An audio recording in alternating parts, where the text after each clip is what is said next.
Bienvenue à tous sur CAMnews 24. Loi des finances, le budget du Cameroun pour l'exercice 2016 équilibre en recettes et en dépenses à la somme de 4 300 milliards de francs CFA. C'est sur cette note de satisfaction que se sont séparés les membres des deux chambres de Parlement après 30 jours d'instance de travaux au motif de la session parlementaire consacrée à l'examen du budget de l'État. Lutte contre Boko Haram, on en est à l'heure des évaluations des avancées de la lutte contre la secte islamiste nigérienne. Le général de brigade de Valenka vient de bloquer une visite de 72 heures dans le premier secteur de la force multinationale mise à l'extrême nord. C'est à suivre dans ce journal. Une fois de plus, bienvenue au journal. Activité parlementaire, les membres des deux chambres se sont dit au revoir le week-end dernier à Yaoundé après 30 jours d'instance de travaux. Durant les réflexions, 6 projets de loi ont été lus et adoptés. À la fin de la séance, 3 ministres ont été interpellés. La ministre de la Promotion de la Femme et de la Famille a été questionnée au sujet de la baisse du prix du pain du 8 mars. Celui des Relations extérieures sur le visa et les passeports diplomatiques et le ministre des Sports et de l'Éducation physique sur l'avenir du sport camerounais.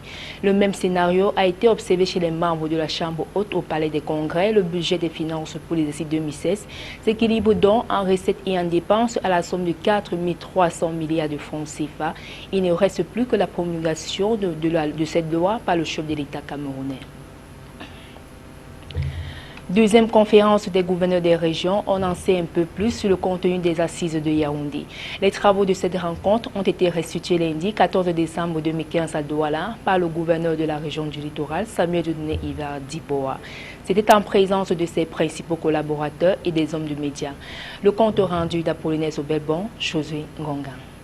Il aura fallu près d'une quinzaine de minutes à Samuel Dieudonné Ivar Dipoa pour restituer de manière fidèle le déroulé des travaux de la deuxième conférence des gouverneurs des régions tenue à Yaoundé du 9 au 11 décembre 2015. Présidé par le ministre de l'administration territoriale et de la décentralisation, René Emmanuel Sadi, il ressort de la communication du gouverneur de la région du littoral que les travaux de Yaoundé se sont déroulés en 2 axes majeurs. D'abord, la communication des membres du gouvernement et ensuite les exposés des gouverneurs. Pour ce qui est des interventions des membres du gouvernement, il y en a eu 4 au total. Sur les questions sécuritaires, ils sont 2 à avoir pris la parole. Le délégué général à la Sûreté nationale, Martin Bargangele, et le ministre de la Défense, Joseph Betty Assomo.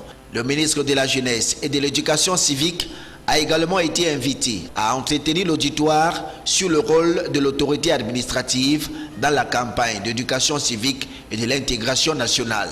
La communication des membres du gouvernement a été clôturée par le ministre des Transports, Edgar Alain Mebingo, qui s'est prononcé sur la sécurité routière et la lutte contre le transport clandestin, sujet sur lequel le gouverneur de la région du littoral s'est apaisanti. Le nombre de victimes sur notre route se situait au-dessus de la barre de 1200 tués par an des suites d'accidents.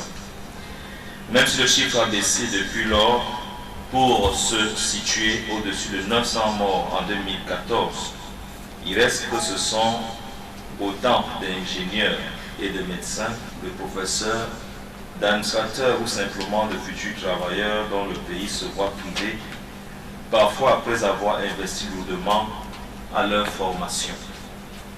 Pour ce qui est des exposés, il a été question pour chaque gouverneur de faire un état des lieux de sa région. Sur ce point, l'administrateur civil principal n'a pas jugé opportun d'en faire étalage. Rappelons que la deuxième conférence des gouverneurs des régions était placée cette année sous le thème « Autorité administrative, défense populaire et promotion des valeurs patriotiques ». Assainissement de la ville de Douala en pro des autres urbains. Les multiples mesures prises par les autorités pour libérer certains axes occupés anarchiquement n'ont duré que le temps du passage de la plateforme. Sur le terrain, en dehors des parkings des camions, dans les artères de l'arrondissement de Douala 2e, rien n'a changé. Du marché Kololo au centre commercial chinois Aqua, le commerce se fait sur la chaussée, créant ainsi d'énormes embouteillages sur le regain puissant des éléments de la police. Éric Ticheux, Benoît Dormont. Les camionneurs qui avaient transformé les artères et autres rues de l'arrondissement de Douala 2e en garage et parking ont obéi aux mesures prises par la plateforme de lutte contre le désordre urbain qui leur avait demandé de libérer les lieux.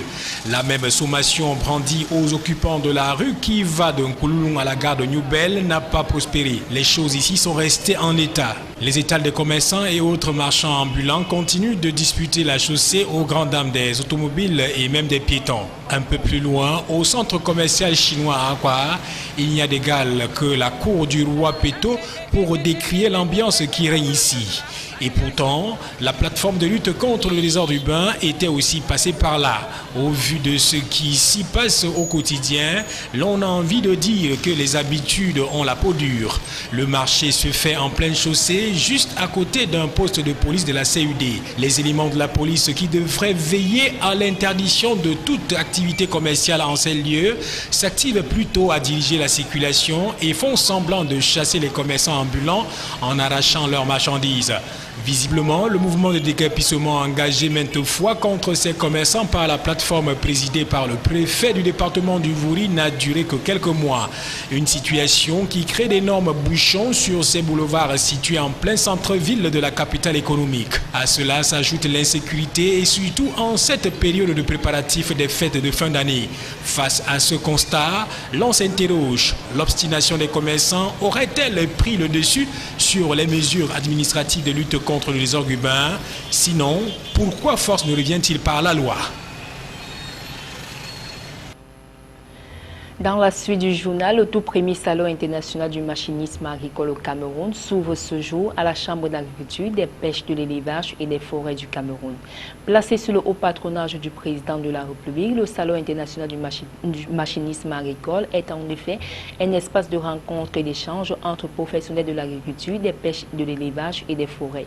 Les membres de coopératives, les fabricants des machines et les intervenants de la chaîne agroalimentaire se réuniront afin de discuter sur le devenir de l'agriculture de seconde génération prôné par le chef de l'État camerounais Paul Biya. Les portes du salon resteront ouvertes jusqu'au 20 décembre prochain. Lutte contre Boko Haram, le commandant en second de la force multinationale MIS évalue les avancées de la lutte contre la secte islamiste. Le général de brigade Valenka a bouclé ce week-end une visite de travail de 112 heures dans le premier secteur de la dite force. Il a également visité le poste de commandement du 152e bataillon de la force nigérienne baptisé la FIA Dol. Chargé des opérations à Banké, au terme de sa visite, le général s'est dit satisfait des actions menées par les forces de sécurité. Célestin Tabou, les succès. Entrée dans sa phase opérationnelle depuis le mois de novembre de l'année en cours, la force multinationale mixte chargée de la lutte contre Boko Haram, devenue État islamique en Afrique de l'Ouest, enregistre des résultats satisfaisants sur le terrain. C'est du moins le constat fait par le commandant en seconde de cette force au terme de sa visite de travail ce week-end. Le général de brigade Valenka a entrepris une tournée d'inspection et d'évaluation des troupes dans le premier secteur, commandée par le général Bouba Dobekreo, avec pour poste basé à Mora. Une visite qui lui a permis de mesurer le chemin parcouru par le FMM et d'envisager les perspectives. Appréciation parce que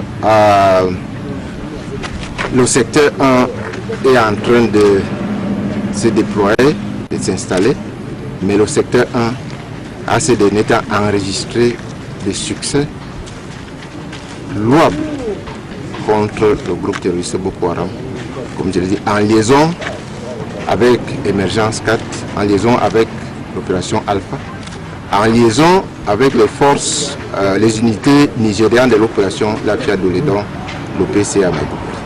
Le général de brigade qui s'est rendu tour à tour à Limani, Amtide, Moraban, qui est le camp de Minawao, a apprécié les victoires engrangées par les forces de la force en liaison avec les opérations Alpha et Émergence et en synergie avec les forces nigérianes de l'opération La FIA Dol, basée dans la ville nigériane de Banki, où il a d'ailleurs remis à ses soldats nigérians des denrées alimentaires. Mais depuis que Boko Haram a changé sa stratégie et agi par la voie des attentats kamikazes commis à travers des jeunes enfants, souvent enlevés contre leur gré et à l'insu de leur famille, ce changement de stratégie reste un défi majeur pour la force multinationale mixte. Des défis d'abord au plan sécuritaire parce que de plus en plus Boko Haram utilise des modes d'action vraiment asymétriques, c'est-à-dire les kamikazes et puis les engins improvisés qui sont déposés sur les itinéraires.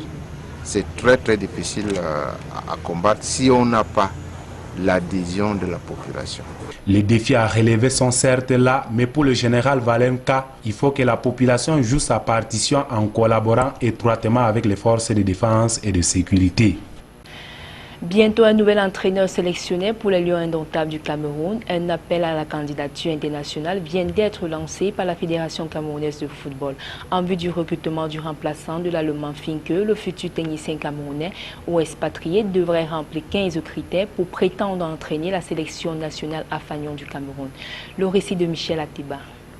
Alexandre Bellinga et Bonaventure Djonkep, bientôt out ou à nouveau adjoint de la sélection nationale du Cameroun. C'est du moins ce qui se dessine après l'appel à candidature internationale ouvert depuis quelques jours. Le communiqué est confiné sur le site de la FECAFOOT. Le document donne 48 heures pour le dépôt des candidatures. Plusieurs critères enveloppent le recrutement du futur sélectionneur-entraîneur des Lions indomptables du Cameroun. Ils sont 15 critères à remplir pour prétendre être à la tête de l'encadrement technique, outre les conditions de nationalité camerounaise ou étrangère. La bonne moralité. Le futur entraîneur-sélectionneur doit avoir une forte personnalité. Il doit jouir d'une crédibilité et d'une reconnaissance nationale et internationale. Avoir une expérience professionnelle dans les clubs d'élite, clubs professionnels ou dans les sélections nationales, mais aussi une bonne connaissance du football africain. D'autres conditions sont mentionnées dans l'appel à candidature. Parmi celles-ci, les diplômes, le palmarès, la résidence permanente au pays, la maîtrise de l'outil informatique, la langue française ou anglaise et le carnet d'adresse. Le futur entraîneur-sélectionneur doit présenter un projet de programme de 2 ans allant de 2016 à 2018. Une commission sera chargée de l'analyse des dossiers afin de sélectionner les 5 meilleurs en vue de la désignation du titulaire au poste ou éventuellement d'un adjoint. Cependant, certains analystes et consultants en sport parle d'un appel à candidature de pacotille, car la FECAFOOT aurait déjà trouvé son entraîneur. Le nom du Français Claude-Marie Leroy revient avec emphase. Fin du journal, mesdames, messieurs, merci de votre aimable attention. Restez des nôtres.